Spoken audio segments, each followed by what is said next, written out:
Следующий доклад директора по цифровому обучению Лидского университета Нила Морриса посвящен основным направлениям трансформации высшего образования под влиянием цифровых технологий. Лидский университет является ведущим мировым вузом, входит в топ-10 рейтинга мировых университетов QS, в котором интеллектуальный кампус, аналитика больших данных и онлайн-обучение работают вместе в поддержку учебного процесса. Good morning. Thank you very much for the invitation to come and visit and speak at this conference. It's a great pleasure to be here. I'm also incredibly impressed by the work that's being done by the Higher School of Economics. My presentation talks about the potential future of higher education, but it feels almost like the future of higher education is already happening here. So it's a great pleasure to be able to talk to you. My role at the University of Leeds is both as the Dean of Digital Education for the university and also as a Professor of Educational Technology in the School of Education. And today I'd like to talk about some of the activities that I've been leading for the university and also some of my research work in online education. As we've already heard from both HSE and from Coursera, there is global growth in digital education happening right now and expected in the future. So all universities have a role to play to support higher education for the future and to support global growth and economy.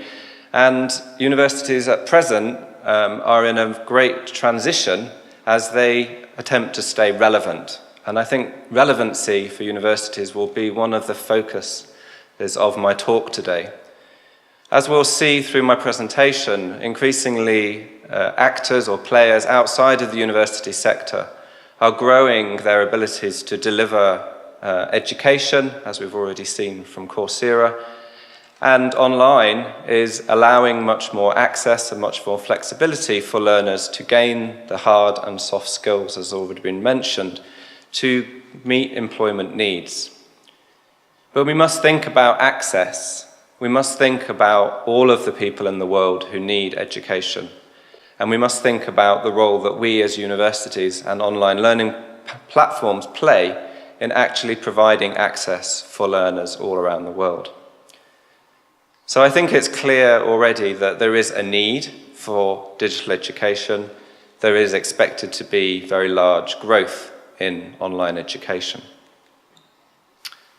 Now, I'm an academic. At heart, my background is in neuroscience. I've taught on campus at the University of Leeds, students in sizes of 400 in lecture theatres like this, down to single students doing research projects with me. At the heart of everything that I believe in, it's about supporting students and supporting students to learn and supporting students to grow. I believe very passionately in the role and the value of education. And it's very clear from the research literature that digital education can support learning, but the focus needs to be around learning. It's very easy for people to get overexcited by technology and by gadgets, but we must remain focused on our goal, which is to support learning. Now, there is a lot of evidence in the research literature that shows that digital technology does support learning. Increasingly, there are very large meta-analyses, very big studies that have been done that show that digital technology can be at least as good as traditional teaching methods. And we need to make this case. The case has not been made to most academics around the world that digital technology does support learning. Many educators are skeptical of the role of digital technology and prefer to maintain traditional teaching methods. So we need to be critical advocates. We need to talk using the research evidence that digital technology does support learning and that this is not a fad or about gadgets or about technology. And just to pick out a few examples from this research literature, there's very much evidence that digital technology is very powerful in supporting flexibility.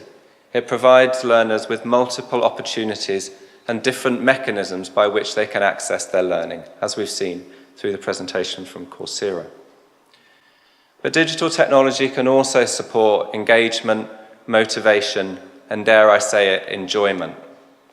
And as a neuroscientist, these are really important for me because we know that through memory and learning within the brain, engagement, motivation, and enjoyment are critical factors in learning actually taking place. And digital technology can support memory and learning through engaging individuals with multimedia, through interactivity, through fun learning activities. So I think the case has been made in the research literature that digital technology does support learning. However, digital technology is not a panacea. There are problems with digital that we need to acknowledge and we must recognize. Increasingly, there is research showing that there is great digital exclusion. We talk about people having access to digital devices. Everybody in this room probably has multiple digital devices connected to the internet. But not everybody in the world has access to digital technology or access to high-speed internet. And the inequality that's growing within the world is preventing large numbers of people from accessing high-quality online learning. And we have a responsibility to ensure that those people don't get left behind and don't become further behind. Increasingly, as digital technology pervades our lives, we're starting to see phrases like techno-stress emerge much more prominently in the literature.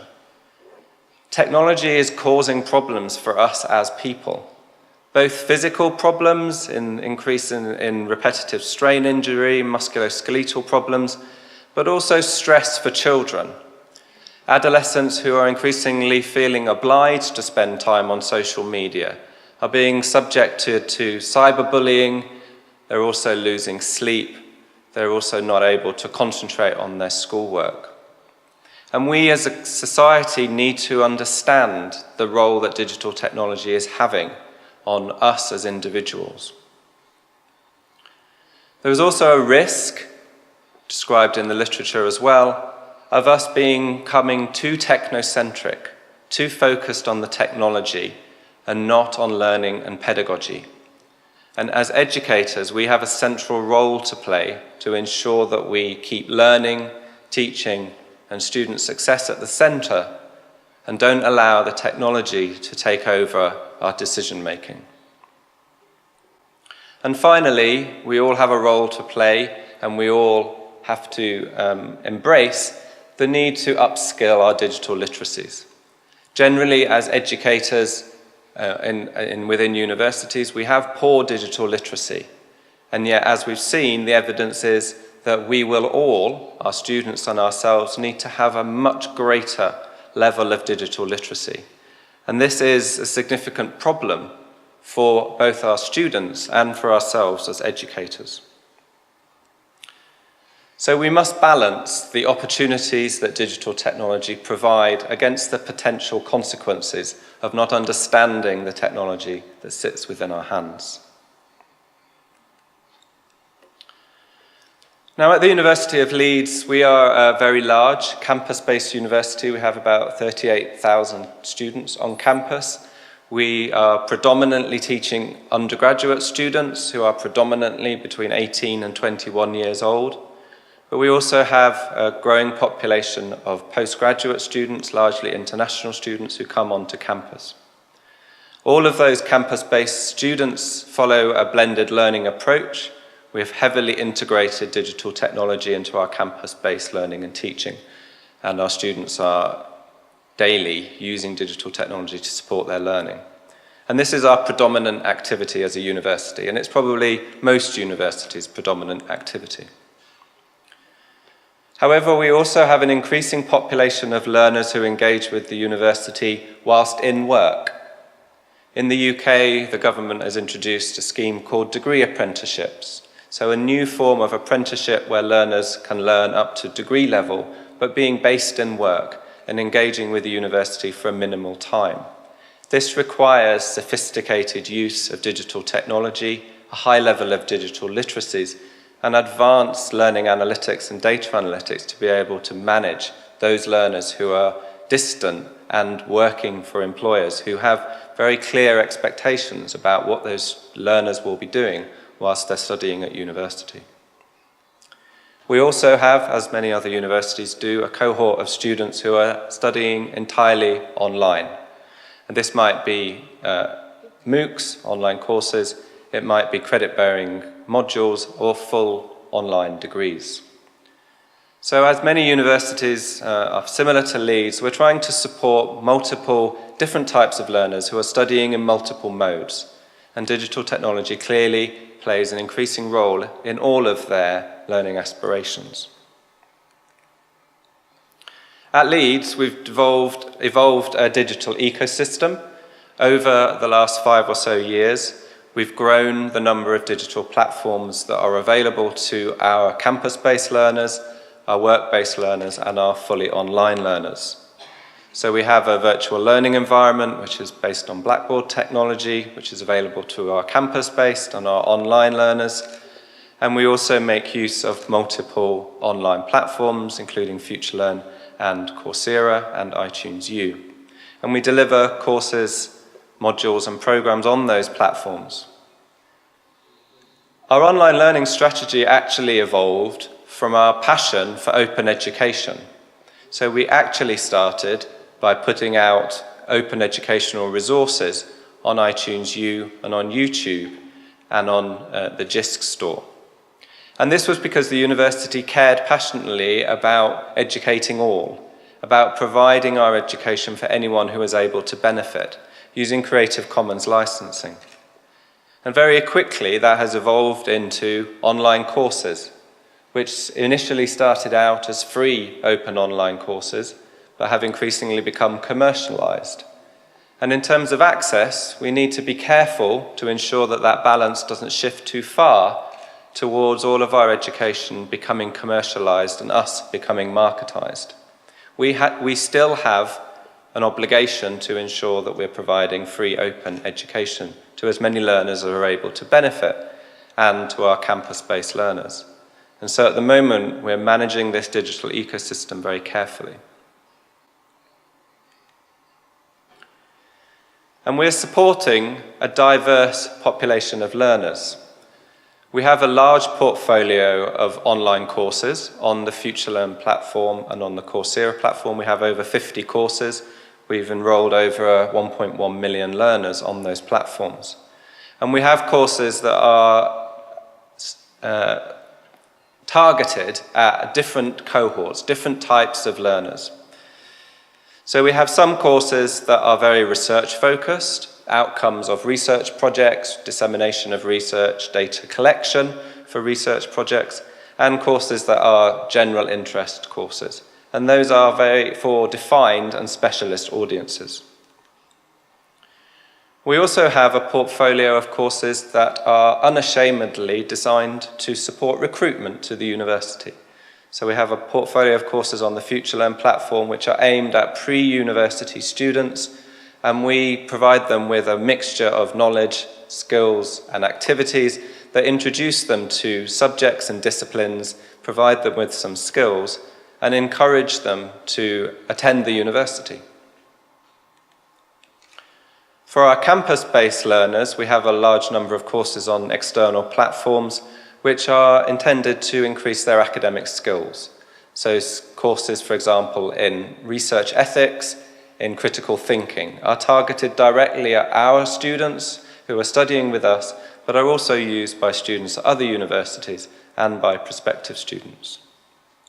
And we also have a portfolio of credit-bearing courses which are sitting outside the university on external platforms, which are available to external learners and to our campus learners.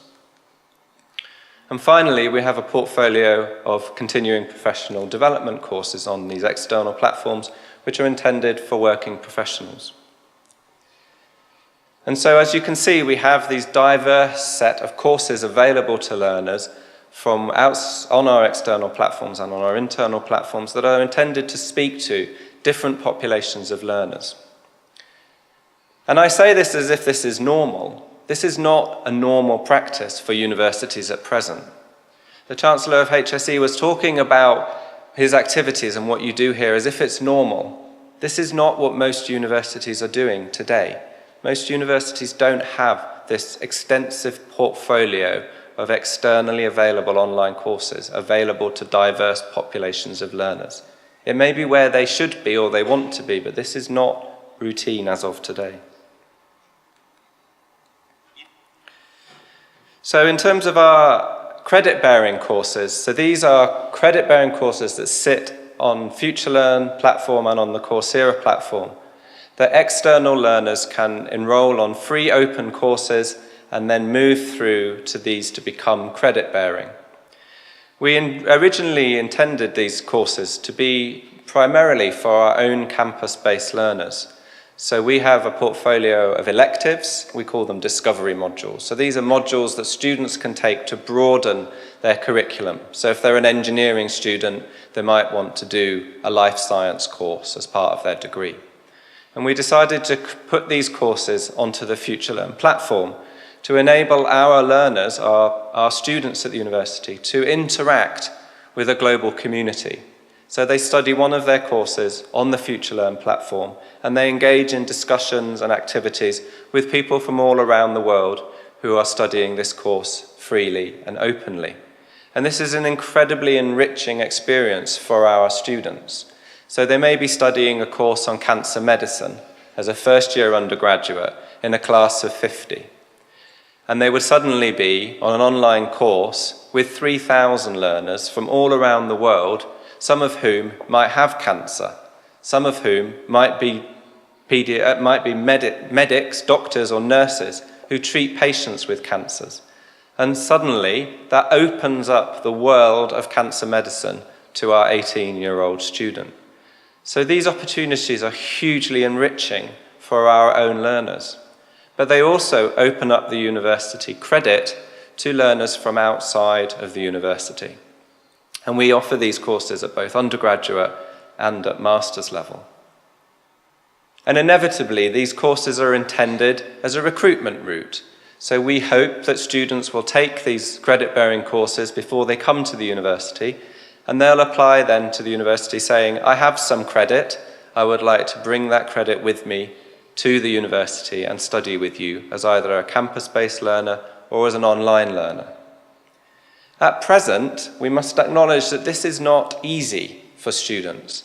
The idea of credit transfer and credit accumulation, in the UK at least, is difficult. It's not widely accepted by universities that people will move credit around from different universities and stack up credentials to make degrees. Now, I imagine this to be the future, but we must acknowledge that this is not something that's straightforward for learners to navigate at present. It requires tenacity, it requires a lot of skills, and not all of our 18-year-old students have the skills or the tenacity to be able to navigate that kind of route. But as I've said, I do believe that the future of higher education will become unbundled. I'm currently leading a research project which is funded by the ESRC in the UK called the Unbundled University. And we've been investigating the impact of this phenomenon of unbundling. It's already been spoken about twice this morning. The idea of micro-credentials, of stackable credentials, of students taking courses from multiple universities and rebundling them, aggregating them into a CV that an employer will find attractive for employment. The concept of unbundling has been happening around us in the higher education sector for a few years. It's been fueled by the MOOC platforms such as FutureLearn and Coursera, but also by private companies, edu-businesses, who have been heavily partnering with universities to create increased numbers of online courses. So we expect to see an increase in the amount of unbundled provision, individual courses available to students for them to study from universities all around the world.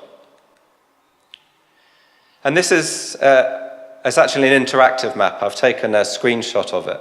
But this is a map that we've produced as part of the research that we've been doing to understand the impact of this activity on universities. So this is a map showing the UK universities and their partnerships with companies like FutureLearn, like Coursera and Pearson, who are an education business, and other companies. You can see them in squares. The big yellow sun here is the Open University in the UK, which is a very large, fully online university. The universities in red circles are all of the Russell Group universities in the UK, the research-intensive universities, the top universities in the UK. They're all in the top 100, 200 universities in the world. All of them partner with FutureLearn or Coursera, bar Cambridge, who has no partnerships. But all these universities in green and blue, over to the other side of the diagram, are all of the other universities in the UK, who serve very important communities of learners. They're generally vocational universities, more technical, providing future professionals to our country's society. But they have no partnerships with FutureLearn, Coursera or Pearson to create online provision. But what we know from talking to them is that lots of them would like to partner, would like to grow their online provision, would like to support the upskilling of the future graduates and employees of the world. We need to take care, looking at graphs and pictures like this, to see that we're not leaving people behind. The Coursera and FutureLearn are doing a fantastic job, but they're commercial organizations who have partnered with the top universities in the world because of their brands. But there are many other universities and learners around the world who will also have very high quality educational offerings, particularly vocational and technical offerings, that may also support economic growth.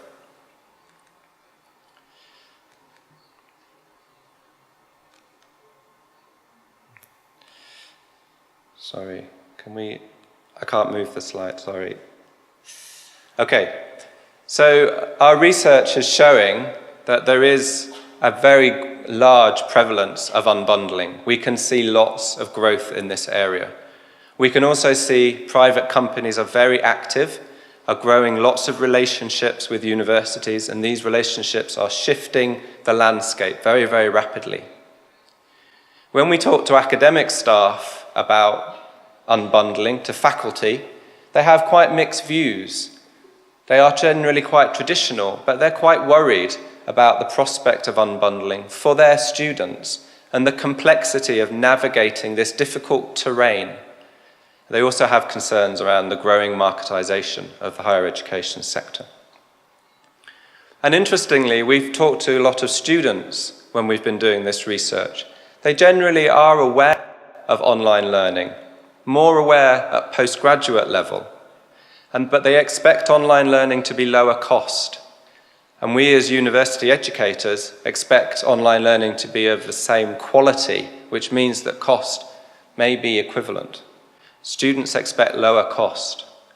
But at present, all of the students we've spoken to still favour a campus-based education experience.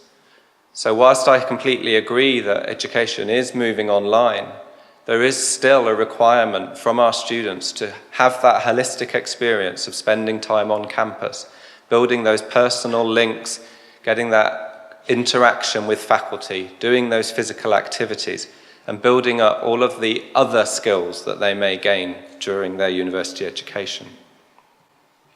We have concerns that maybe it's only the most well-equipped students that can benefit from an unbundled offer. So in conclusion, it's clear that online learning is growing around the globe. It's also clear that online learning offers opportunities for access, flexibility, and collaborative social learning. We've seen this for our own students and through the great work of FutureLearn and Coursera. It's also clear that universities are moving away from the traditional model of only offering campus-based learning. We can see growth in fully online and hybrid educational experience, which is good. We can also see that this provision is being unbundled, so people are moving much more to sub-degree awards, micro-credentials, etc. However, there is a threat that if universities don't move quickly enough in this space, employers may take over. They may actually start to pull together this unbundled provision and start to say to learners, we'll just put together your CV from what we tell you to do. Universities are at risk of being sidelined. But my biggest risk that I am very concerned about at the moment is the potential growth of inequality in the education sector as a result of growth, unequal growth in the online learning provided by only certain universities and only being suitable for certain learners. And I think we must take great pause and think about all of the learners that can benefit from online learning and how we're going to support them. Thank you very much. Мы благодарим за доклад директора по цифровому обучению Лидского университета Нила Морриса.